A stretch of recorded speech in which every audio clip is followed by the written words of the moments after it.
Thank you, Paul and Mignon and Ryan and AJ. And Ryan, I appreciate that lighthearted music you are playing today. It is just perfect for the day. As we light our chalice flame this morning, I would like to share with you some words from Andrew Paluca, who wrote, "O sacred flame, be among us as wisdom brought to life. Guide us with the light of hope, the warmth of love, the beacon of purpose and meaning, because all of us, each of us, is afraid of the dark. So let there be light." I have started a series of sermons, which I end today, but will continue next week with some testimonials from congregational members about the subject of faith development, a series inspired by members of our congregation who attended recently a leadership conference.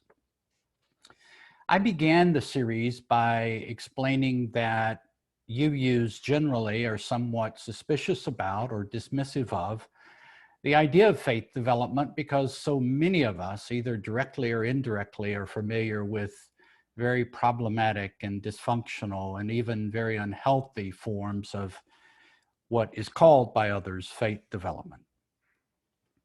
I have defined faith development as the cultivation of peace, compassion, empathy, balance, gratitude, integrity, purpose, and learning, all of which are characteristics that have been promoted and taught about down through the ages by the great religions. I have argued, however, that a theory about faith development leaves us unmoved. It does not inspire us to be on the journey of faith development. I have contended that stories are a very powerful way to engage us in thinking about faith development. But today I would like to describe how the relationships of a congregation are the center and focus of what I have called faith development. Supportive relationships which inspire us and encourage us to be our best selves are essential for faith development. Without the presence of people who accept us and love us and care about us, who also are encouraging us to be our best selves, faith development cannot flourish. It cannot begin. I look forward to discussing this with you further in a few moments. Susan, I appreciate your remarks very much, and I join you in gushing. I gush too. And I think, as I believe you think, that small group ministry is really the heart and soul of our community or any religious community. And Emily, thank you for that beautiful story that I love. I've heard before, and it explains a lot about life, I think. Years ago, I attended a very large conference. The featured speaker was a well-known church consultant whose specialty was in church growth or fellowship growth or religious community growth. His presentation was based on years of research, and it made him unique as someone speaking about this subject. Part of what he said was the following: the problem regarding the growth of fellowships or congregations or churches is not acquiring new members or finding new members, it's retaining the members that you acquire. How do you do that? Someone asked. And in reply, he gave the following story and statistics. He said that if a person joins a congregation and does not make 3 or 4 friends within 18 months, they will leave. They may like the message, they may like the worship services, they may like the choir, they may like the staff people, they may like the message, they may resonate with the message, they may resonate and strongly believe in the social and political and activist causes of the congregation, but if they do not have the experience of developing 3 or 4 friends within 18 months, they will drift away. How do you define friend, someone said? That's a very vague term. How can we possibly convert someone into our friend? Another person asks. And in response, the consultant paused a moment and he said, if a person believes that other human beings hear them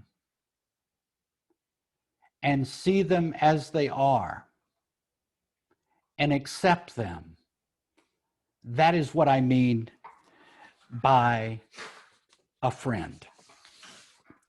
Well, how do we do that? Someone says. That sounds complicated.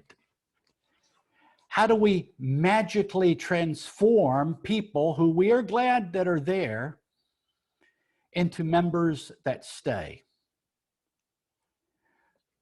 The consultant, again, thoughtfully took a moment to think, and he said, this is very simple.